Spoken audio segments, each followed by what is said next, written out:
noon with this word. And then he said it again. He said, meet people where they are, because he met us where we were in our time of distress, in our time of need, in our mess, right? He gave me Psalms 107.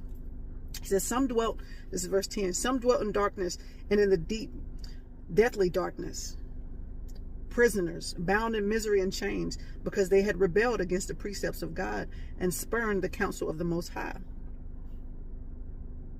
Therefore, he humbled their heart with hard labor. They stumbled, and there was no one to help. Then they cried out to the Lord in their trouble, and he saved them from their distress.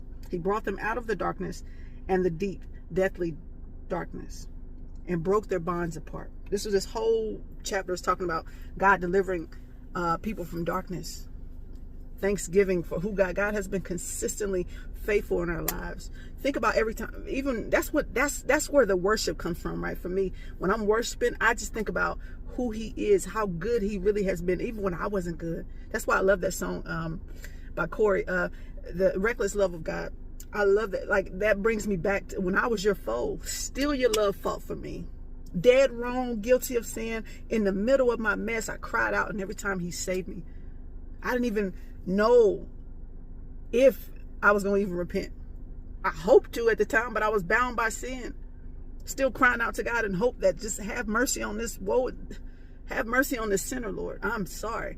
I might do it again tomorrow, but right now I'm sorry. And I hope I don't do it again tomorrow. But the same God got us out of every time he brought me out, every time he brought you out, every time. Think about the times over a lifespan where God got you out when you were guilty. We all have been guilty of sin. We all need his blood, right? But he's been so consistently faithful in our lives.